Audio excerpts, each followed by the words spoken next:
जय गुरुदेव। और दोस्तों, मेरे चैनल सिद्ध सावर मंत्र में आपका एक बार फिर से हार्दिक स्वागत है। और देखिए, आज मैं आपके सामने जो वीडियो के माध्यम से आपको बताने वाला हूँ वो आपके लिए बहुत ही महत्वपूर्ण तथ्य है। एक बहुत ही महत्वपूर्ण बात मैं आपके लिए आज मैं बताना चाह रहा हूँ कि इस वीडियो को आप पूरी जरूर देखना।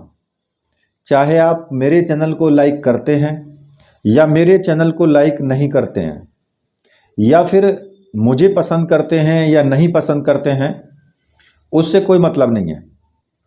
लेकिन अगर आप ना भी मुझे पसंद करें या मेरी बातों को या मेरे चैनल आपको अच्छा नहीं लगता है या कोई और मेरा कार्य आपको अच्छा नहीं लगता है, लेकिन फिर भी मैं आपसे बोलता हूँ कि आप इस वीडियो को तो पूरी ज़रूर देख ही लेना, क्योंकि इससे मुझे कोई ज़्यादा फ़ायदा नहीं होने वाला है, लेकिन आपके लिए नुकसान ज़्यादा है, क्योंकि आप एक बहुत महत्वपूर्ण जानकारी से वंचित रह जाएंगे, जो कि आपको पूरे YouTube पर ढूंढ लोगे तब भी आपको नहीं मिलने वाली है।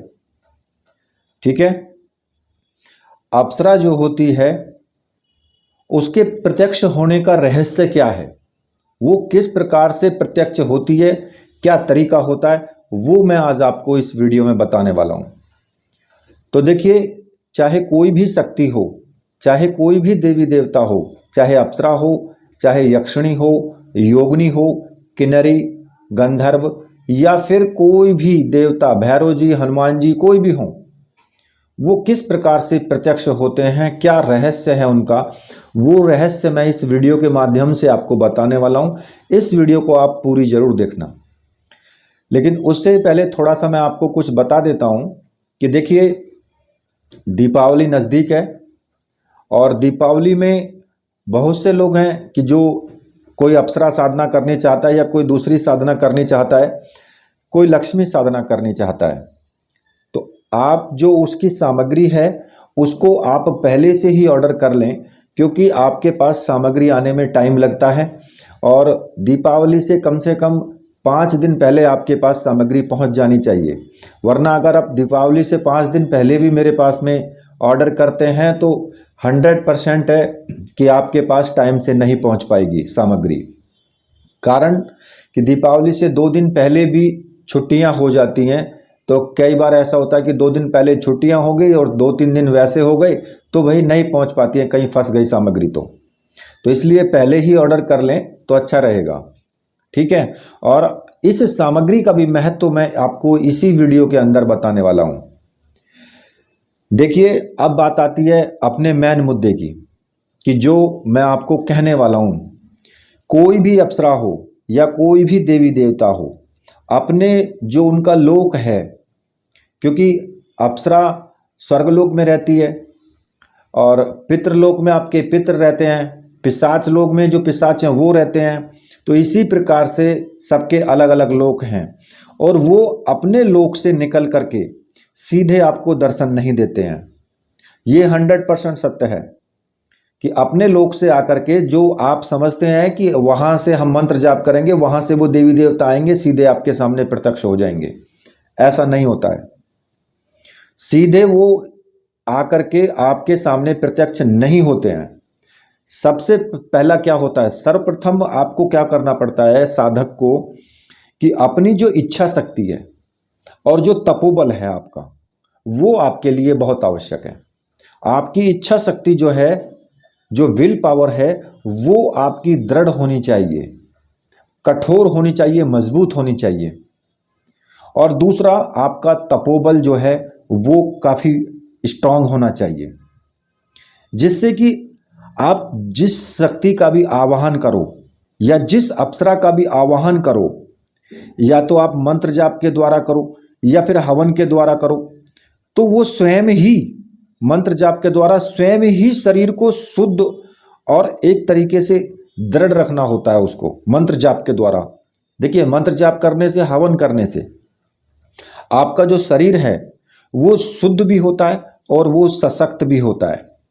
ठीक है। सशक्त का मतलब होता है कि दृढ़ होना, इच्छा शक्ति। और साधना की पूर्णता के बिना अप्सरा आकर्षित नहीं होती है। जो आप साधना कर रहे हैं, अगर उसमें पूर्णता नहीं है, आपके अंदर कुछ कमियां हैं, जिससे कि आपका शरीर शुद्ध नहीं है, या आपकी इच्छा शक्ति नहीं है, या आपके अंदर तपोबल नहीं है, तो अप्सरा उसके बिना आकर्षित नहीं होती है। स्वयं के भीतर, तुम्हारे भीतर एक चुंबकत्व जब पैदा हो जाएगा, जब आपके अंदर एक चुंबकीय शक्ति पैदा हो जाएगी, उसके पैदा होने पर ही ये संभव है कि अप्सरा आपकी तरफ आकर्षित हो। जब तक आपके अंदर वो चुंबकत्व गुण नहीं आएगा, तब तक कोई भी शक्ति आकर्षित नहीं होती है। और ये शक्ति कब आकर्षित होती है? जब आपके अंदर चुंबकत्व गुण आता है। और चुंबकत्व गुण कब आता है? जब आप जप करते हैं, हवन करते हैं, या आपके अंदर जो तपोबल है वो होता है। अब तपोबल कैसे आता है? देखिए, तपोबल के लिए या तो भगवान शिव की उपासना की जाती है, भगवान नारायण की उपासना की जाती है, या फिर गायत्री मंत्र का जाप किया जाता है। इन तीनों में से, या फिर दुर्गा माता का भी आप कर सकते हैं, दुर्गा का भी आप कर सकते हैं, किसी भी महाविद्या साधना का भी कर सकते हैं, जो कि थोड़ा उच्च लेवल की साधनाएं हैं। जब उनकी हम साधनाएं करते हैं तो फिर वो तपोबल, वो शक्ति हमारे अंदर आती है, वो दृढ़ता हमारे अंदर आती है।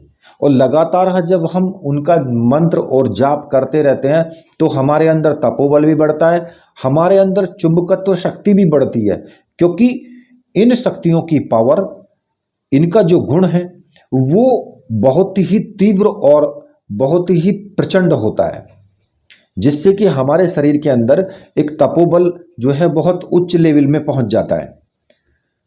तो सबसे पहले हमें ये साधनाएं जरूर करनी चाहिए, या फिर अप्सरा साधना अगर तुम कर भी रहे हो, या यक्षिणी साधना या योगिनी साधना या कोई दूसरी साधना अगर तुम कर भी रहे हो, तो उसके साथ साथ हमें इन मंत्रों का भी जाप करना चाहिए। मान लिया कि जैसे कि आप रात्रि में कोई साधना करते हैं, तो सुबह के टाइम आपको या तो नारायण भगवान का जाप करना चाहिए, या भगवान शिव ओम नमः शिवाय का जाप करना चाहिए, या फिर गायत्री मंत्र का। और जितना ज़्यादा से ज़्यादा कर सको उतना ही आपकी साधना के लिए अच्छा होगा, ठीक है? क्योंकि ये जो ब्रह्मांड है ये अनंत ऊर्जाओं का भंडार है, इसमें कोई लिमिट नहीं है, बहुत ऊर्जाएं हैं इसके अंदर।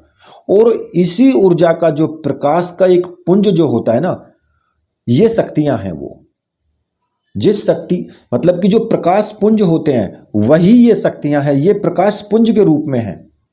और ये जो प्रकाश पुंज है, जब आप किसी भी देवी देवता का या अप्सरा का जब आप मंत्र जाप करते हैं, तो ये आपके जो अवचेतन मन होता है उसके अंदर स्थापित हो जाते हैं। अब मैंने आपको पहले भी बताया था, पिछली वीडियोस अगर आपने देखी होंगी तो उनमें मैंने आपको बताया था कि हमारे दो मन होते हैं, एक तो चेतन मन होता है और एक अवचेतन होता है, यानी कि कॉन्शियस माइंड, अनकॉन्शियस माइंड। अब जो चेतन मन होता है, जो हम जागती अवस्था में, अब हम जैसे दुनिया में घूम रहे हैं, जागे हुए हैं, सोए हुए नहीं हैं, तो हमारा जो चेतन मन है वो जागृत अवस्था में है, और जो अवचेतन मन है वो हमेशा सुस्त अवस्था में ही रहता है। वो जागृत कब होता है? जब हम मंत्र जाप करते हैं, जब उस पर प्रहार किया जाता है मंत्र जाप के द्वारा, तब उसके अंदर जागृति आती है। अब जब हम सो जाते हैं, जब हम सो जाएंगे तो हम मृत के समान हो जाते हैं, कि क्योंकि अवचेतन मन तो हमारा सोया हुआ है पहले से ही, और जो चेतन मन है, जो चेतना में है, वो भी सो गया है। तो फिर जगा हुआ कौन है? तो शरीर हमारा मृत के समान हो जाता है, हमें कुछ पता नहीं रहता। अब अगर हमें स्वप्न दिखाई देते हैं, मान लिया कि हम अप्सरा की साधना कर रहे हैं, तो हमें सबसे पहले स्वप्न ही क्यों दिखाई देते हैं, या स्वप्न में ही कोई स्त्री क्यों दिखाई देती है, या लड़की क्यों दिखाई देती है? आपने देखा होगा कि जब आप अप्सरा की वीडियोस देखते हैं, अप्सरा का चिंतन करते हैं, अप्सरा के बारे में सोचते हैं, या यक्षिणी के बारे में सोचें, या योगिनी के बारे में सोचें, तो वो आपके स्वप्न में ऐसा क्यों होता है कि कोई सुंदर सी लड़की आती है, या सुंदर सी लड़की आपसे कुछ कहना चाहती है स्वप्न में, या कुछ आपके साथ बात करना चाहती है वो। ऐसा क्यों होता है? ऐसा इसलिए होता है कि मैंने अभी आपको बताया कि ये जो प्रकाश पुंज के रूप में जो शक्तियां हैं, ये शक्तियां साधक के अवचेतन मन में स्थापित होती हैं सबसे पहले। और जब वो अवचेतन मन में स्थापित होती हैं तो आपका जो चेतन मन है, जो फिलहाल जागृत अवस्था में है, जब हम चलते फिरते हैं तो हमें ज्ञान है, वो जब हम सो जाते हैं तो हमारे दोनों मन सो जाते हैं। चेतन मन भी सो जाता है, अवचेतन भी सो जाता है। वो तो सोया हुआ है ही खैर पहले से, लेकिन जो उसके अवचेतन मन के अंदर जो वो शक्ति है, जो प्रकाश पुंज जो आ चुका है, वो जब हम सो जाते हैं तो वो अवचेतन मन से निकल करके और वो फिर हमें नए नए स्वप्न दिखाता है। अब जो शक्ति अवचेतन मन के अंदर स्थापित हो चुकी है वो निकलती है और वो फिर हमें स्वप्न के माध्यम से दिखाई देती है। साधना के दौरान अवचेतन मन को ये जो ऊर्जा शक्ति है, ये ऊर्जा ही शक्ति प्रदान करती है। साधना के दौरान जब हम साधना करते हैं ना, तो हमारा जो अवचेतन मन होता है उसमें जो शक्ति देती है ना, ये जो प्रकाश पुंज हैं, जो ये शक्तियां हैं, ये ही उसमें ऊर्जा प्रदान करती हैं उसको। और उसी से अवचेतन मन की जो अंदर ये पहले स्थापित होती हैं, फिर उसके बाद उसी ऊर्जा से आकृति और प्रकृति का निर्धारण भी ये शक्ति ही निर्धारित करती हैं। फिर वही जो ऊर्जा प्रकाश का जो पुंज है वो साधक तक पहुंचती है। फिर वो जो ऊर्जा का प्रकाश है वो साधक तक पहुंचती है। और वो फिर क्या होता है कि जब वो साधक तक पहुंचती है तो इस साधना में जो आप, जैसे कि मान लिया आप यंत्र का आप पूजन करते हैं, यंत्र आप रखते हैं प्राण प्रतिष्ठित, और मान लिया कि अप्सरा साधना कर रहे हैं तो अप्सरा का यंत्र, यक्षिणी साधना कर रहे हैं तो यक्षिणी का यंत्र, तो उस यंत्र को आप रख करके जब आप पूजन करते हैं तो इस यंत्र का कार्य क्या होता है? इस यंत्र में जब साधना में जो यंत्र आपने लिया है, इस प्रकाश पुंज को आकर्षित करने का जो काम है वो यंत्र करता है। अब आपकी समझ में आ गया कि यंत्र क्यों महत्वपूर्ण है, क्यों प्राण प्रतिष्ठित सामग्री महत्वपूर्ण है। क्योंकि आपके मन के अंदर जो अवचेतन मन है उसके अंदर जो शक्ति पुंज रूप में आकर के बैठ चुकी है, वो शक्ति को ये यंत्र जो होता है, ये यंत्र अपनी तरफ आकर्षित करता है और फिर जिस अप्सरा का या जिस शक्ति का भी आवाहन किया जाता है, तो ये जो प्रकाश पुंज रूपी जो अप्सरा उपस्थित होती है फिर, और वो जो शक्ति है वो साधक के अवचेतन मन में स्थिर हो जाती है एक तरीके से। और साधना काल में आपने देखा होगा कि बहुत से साधकों को आंख बंद करने पर चमकते हुए बिंदु जो है वो दिखाई देते हैं, या कानों में आवाजें आती हैं, या फिर जिस आकृति की भी साधक के मन में जो कल्पना होती है तो वो आकृति आपको दिखाई देगी, धूमिल धूमिल सी दिखाई देगी, और वो धीरे धीरे फिर स्पष्ट होने लगती है। मतलब कि जब आप मंत्र जाप करते हुए आंख बंद करके ध्यान लगाते हैं और जब आपका ध्यान एकाग्र होता है, या तो आपको क्या होता है कि उसमें कुछ प्रकाश दिखाई देना शुरू हो जाता है, या फिर कुछ आकृतियां आपको दिखाई देती हैं। वो जो आकृति आपको दिखाई देती हैं, वो जो दृष्टिगोचर होते हैं, वो चीज तुम्हारे सामने, वो चीजें ही शक्ति हैं। जो प्रकाश पुंज है, जो प्रकाश पुंज शक्ति रूपी जो पुंज है, वो जो आपके अवचेतन मन के अंदर जो स्थापित हो चुका है, वही वो प्रकाश पुंज है, वही वो शक्तियां हैं जो धीरे धीरे स्पष्ट होने लगती हैं। धीरे धीरे वो आकृति स्पष्ट होने लगती है आपकी आंखों के, जब आप आंख बंद किए होते हैं तो आपकी आंखों के सामने वो आपके आज्ञा चक्र में आपको स्पष्ट होने लगती हैं। और कई बार तो क्या होता है कि बहुत से लोगों को स्पष्ट दिखाई दे जाता है कि कोई 16 वर्ष की लड़की खड़ी हुई है, या इस प्रकार की आकृति है, या ऐसे वो मेरे सामने जो भी आप सोचते हैं, जो अपने मन में आप धारणा लाते हैं कि मुझे ऐसी दिखाई देनी चाहिए, तो उसी प्रकार से वो आकृति बन जाती है। तो ये जो होता है ये वो प्रकाश पुंज से और आपकी इच्छा शक्ति के कारण ही होता है। अब क्या होता है कि जो यंत्र आपने लिया है, जो प्राण प्रतिष्ठित यंत्र है जो आपने साधना में रखा हुआ है, वो यंत्र उस शक्ति को खींच करके, उस प्रकाश पुंज को खींच करके और उसको बाहर अपनी तरफ आकर्षित करता है, जिससे कि वो अवचेतन मन से निकल करके और आपके सामने साकार रूप में प्रकट हो सके। मतलब कि आपके सामने वो प्रत्यक्ष रूप से प्रकट हो सके। अब ये जो प्रकाश के जो पुंज हैं, ये छोटे छोटे कण आपको आंख बंद करने पर फिर आपको क्या होगा कि एक समूह के रूप में आपको परिवर्तित हो करके एक आकृति का रूप लेते हैं। ये मतलब कि पहले छोटे छोटे इस पर बिंदु बिंदु से नजर आएंगे, फिर उसके बाद ये सब इकट्ठा होने लगते हैं जब धीरे धीरे आप जाप करते रहेंगे, और जब इकट्ठा होकर के फिर ये एक आकृति का रूप लेना शुरू कर देते हैं।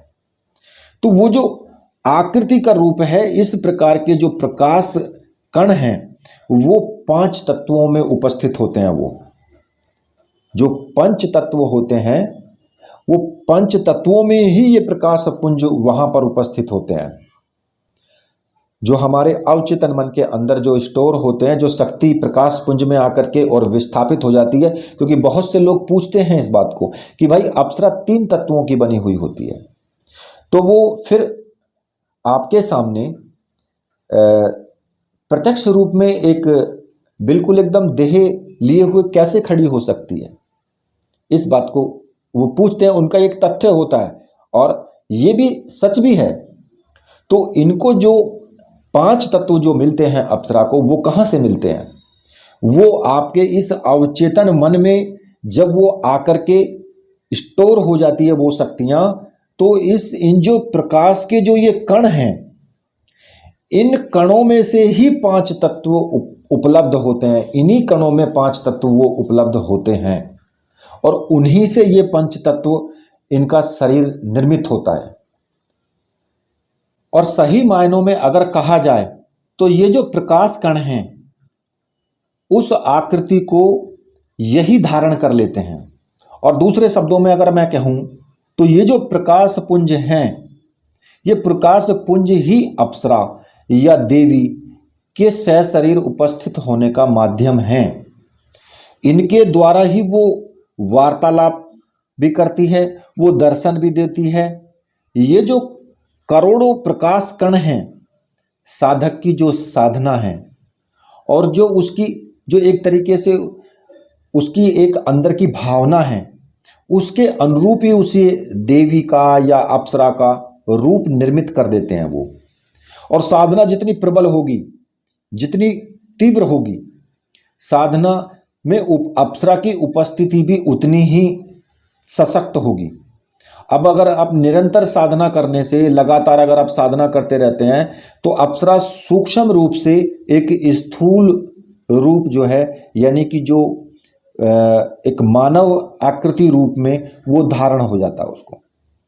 तभी जो है उसके आपको उसका स्पर्श करना भी आपको लगेगा कि आपने को उसने स्पर्श किया है या आपने उसको स्पर्श किया है, या उससे वार्तालाप आप कर सकते हैं, उससे बातचीत आप कर सकते हैं, उसको स्पर्श भी कर सकते हैं।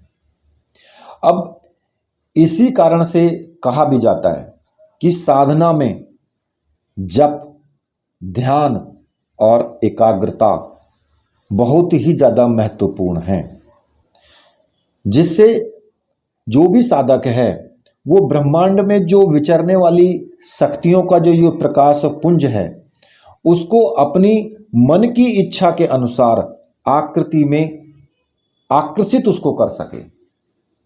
तो कहने का मतलब सीधा सा है कि साधना के अंदर आपका जप महत्व रखता है, आपका ध्यान महत्व रखता है, आपकी एकाग्रता सबसे अधिक, ये 3 चीजें महत्व रखती हैं। और लास्ट में जो प्राण प्रतिष्ठित यंत्र सामग्री है वो महत्व रखती है। तो ये जो अप्सराएं हैं या फिर कोई भी शक्ति है, वो इस तरीके से आपके सामने प्रकट होती हैं, क्योंकि ये जो प्रकाश पुंज हैं, इनसे ही ये 5 तत्वों का शरीर धारण कर लेती हैं। और उसके बाद आपके सामने प्रकट होती हैं। एकदम से पहले मान लिया कि आप कहें कि एकदम से प्रकट हो जाए कोई अप्सरा आपके सामने, तो नहीं होती है ऐसे। अप्सरा आपके सामने तभी प्रकट होगी जब आपका मन एकाग्र होगा। जितनी एकाग्रता आपके अंदर होगी उतनी ही जल्दी आपको साधना में सफलता मिलेगी, क्योंकि एकाग्रता तभी आएगी जब आपकी कुंडलिनी शक्ति ऊपर उठ करके और आज्ञा चक्र और सहस्त्रार से जाकर के टकराएगी। तभी आपके अंदर एकाग्रता आएगी। कि ये जो शक्तियां हैं, जब तक कुंडलिनी शक्ति ऊपर नहीं उठेगी, सहस्त्रार से नहीं टकराती है, तब तक आपका ध्यान नहीं लगता है, एकाग्रता नहीं आती है। और जब ऐसा हो जाएगा तो आपके ध्यान भी लगेगा, एकाग्रता भी आएगी। और जब ये होगा तो फिर आपकी साधना भी सिद्ध होगी, प्रत्यक्षीकरण भी होगा। लेकिन इसमें टाइम लगता है, ऐसा नहीं है कि 1 दिन 10 दिन 11 दिन में हो जाता है। थोड़ा टाइम लगता है, इसमें मेहनत करनी पड़ती है, इसमें विश्वास भाव के साथ में साधना करनी पड़ती है, नियम संयम सब कुछ रखना पड़ता है। आध्यात्मिक जगत या साधना का जो रास्ता है वो इतना आसान नहीं है। ठीक है, इसी के साथ अब मैं वीडियो को यहीं पर समाप्त करता हूं।